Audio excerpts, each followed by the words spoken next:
I'm Meg. Welcome to Plant Fit Meg. Welcome back to the channel. If you're new here, I hope you'll take a look around at some other videos while you're here. I make videos about healthy weight loss, simple plant-based recipes, and living a healthy lifestyle. In today's video, I will be sharing some easy plant-based holiday cookie recipes, and I'm so excited to share them with you.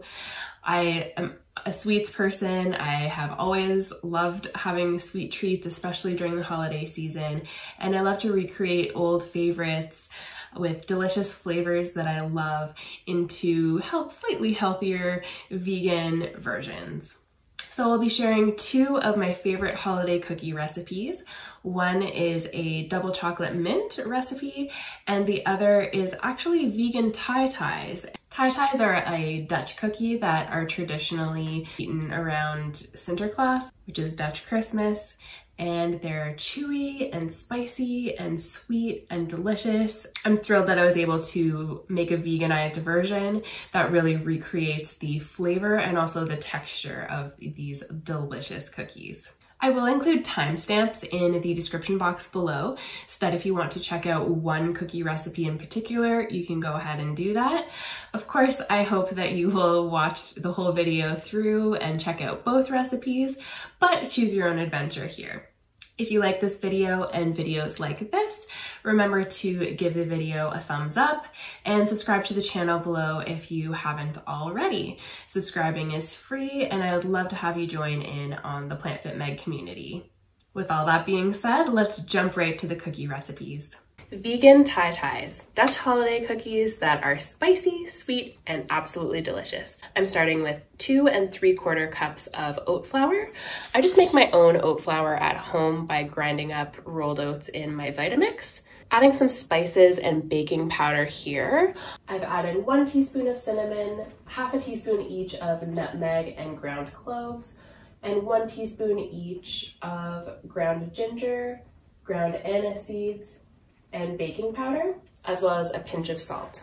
I'll have all the ingredients and the amounts and everything listed in the printable recipe linked below, so definitely refer to that if you want to give this recipe a go. So I'm going to go ahead and just mix together the dry ingredients.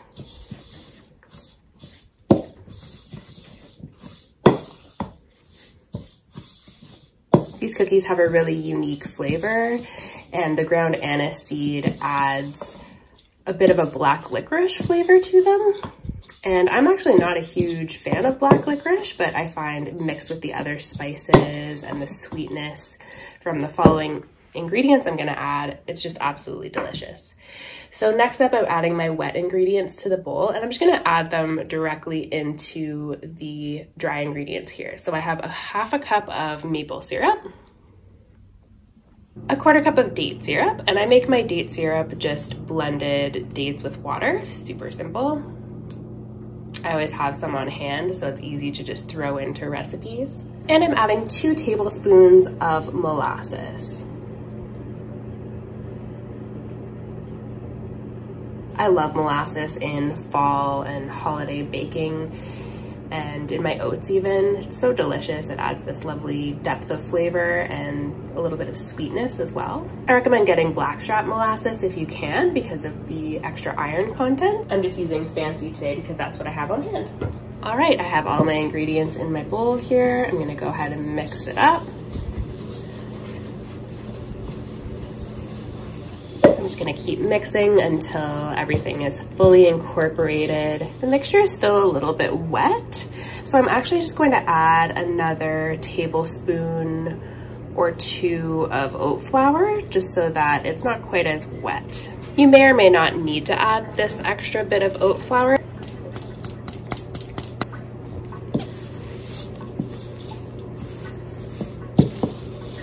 I'm actually just gonna get in here with my hands and mix it up a little bit.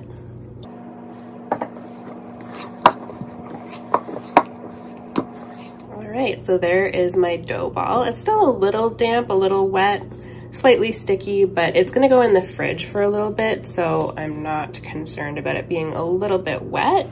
All right, I'm gonna go ahead and cover up my dough ball with some plastic wrap.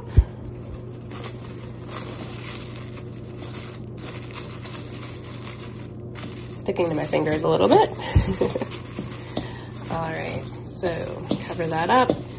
and I'm going to pop it into the fridge for about an hour.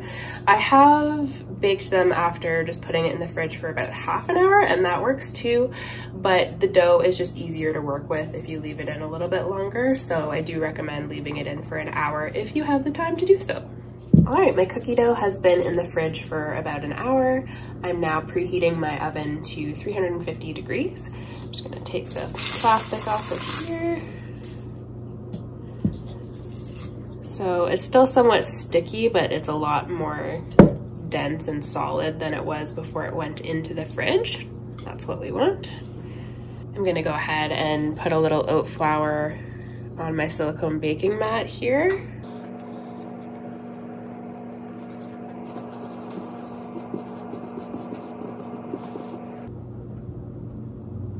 So I like to start by just pressing it with my hands.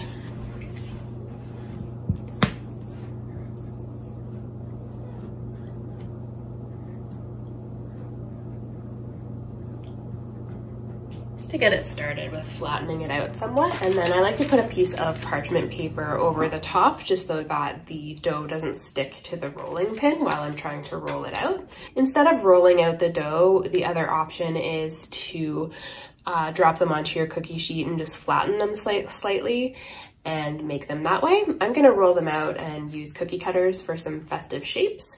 So I'm gonna put my parchment paper over the top. I'm gonna go ahead and roll it out.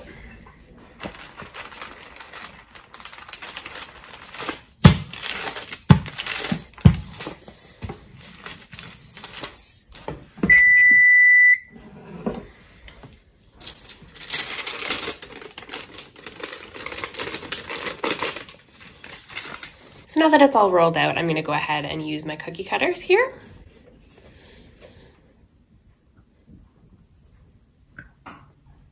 The cookies will puff up a little bit in the oven. If you roll the dough out thinner, you're going to end up with thinner cookies that have a bit more of a biscuit-like texture. But if you leave the dough a little bit thicker so that it can puff up a little bit more, you'll end up with a chewier texture.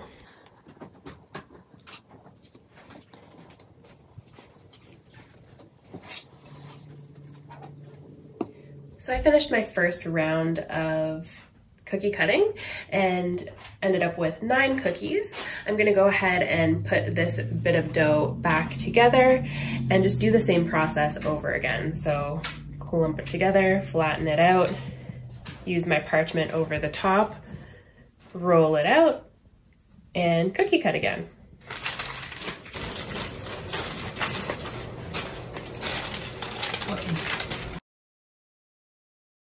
I'm gonna go ahead and pop these in the oven for about 12 to 15 minutes. I have 15 cookies here, and I also have a couple of extras that I just made into rounds and flattened them with a little bit of extra dough. So I'll show you what they look like when they're all done. I baked the cookies for about 13 minutes, and I just baked them until they're lightly golden brown on the bottoms.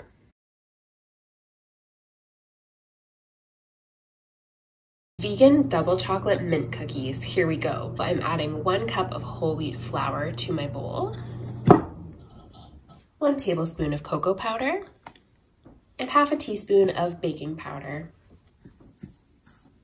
So I'm just gonna give that a quick little mix and then set it aside and mix up my wet ingredients.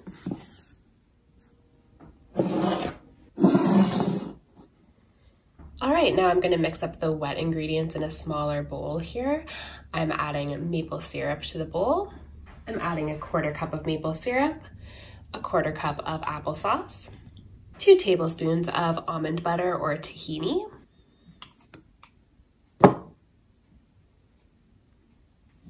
and 1 teaspoon of peppermint extract. I'm gonna go ahead and mix up the wet ingredients here, just so that the almond butter sort of melts into the applesauce and maple syrup, so that everything is combined, just so it's easier to mix together. I have made this all in one bowl as well, just adding the wet to the dry immediately, and that's a little shortcut that you can use if you want to, but I do find that it's it mixes up more evenly and just more smoothly if you take this little extra step to mix the wet ingredients first before adding it to the dry. There, so it doesn't have to be perfect, but it's fairly well incorporated. So I'm gonna add my wet ingredients to the dry ingredients here. Stir that up until it's well combined. Once that's mostly mixed, I like to add my chocolate chips.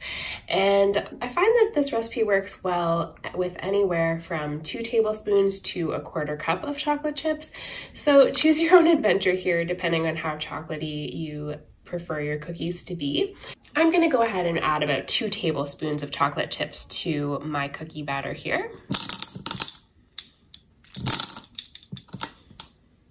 I'm gonna go ahead and mix that through.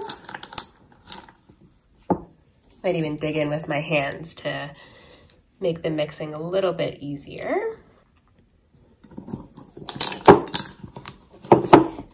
If the dough seems a little bit dry, you can always add a little bit more applesauce or maple syrup, or even just a splash of water to moisten it up.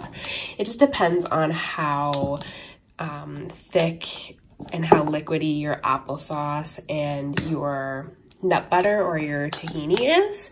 So you'll end up with a dough ball that looks something like this. I'm going to use my medium-sized cookie scoop. I usually use my small cookie scoop and it makes about 12 cookies out of that. But my son requested bigger cookies, so I'm gonna use the medium-sized one today. I think it'll probably make about 8 cookies. I've preheated the oven to 325 and I've lined my baking sheet with a silicone baking mat. You can also use parchment paper. So I'm just gonna go ahead with my scoop and drop the cookies on my baking tray. So once all the cookies are laid out on the cookie sheet, I just go through with slightly dampened fingers and just flatten them slightly.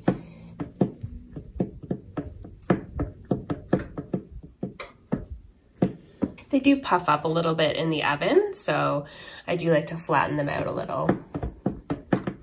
And I'll just add a few extra chocolate chips over the top to any cookies that look like they're maybe missing a little bit of the chocolatiness.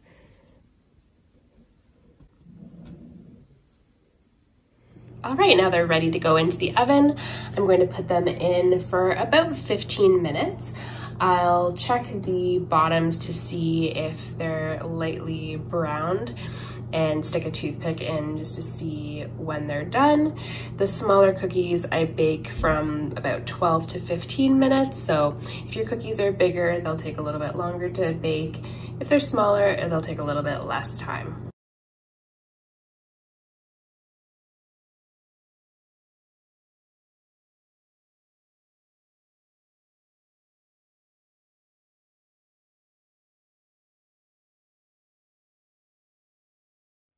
Thank you so much for watching.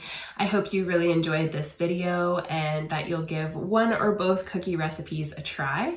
If you do give them a try, let me know in the comments section below, or you can also follow me on Instagram and tag me in your photos so that I can see your creations. You can follow me at PlantFitMeg on Instagram.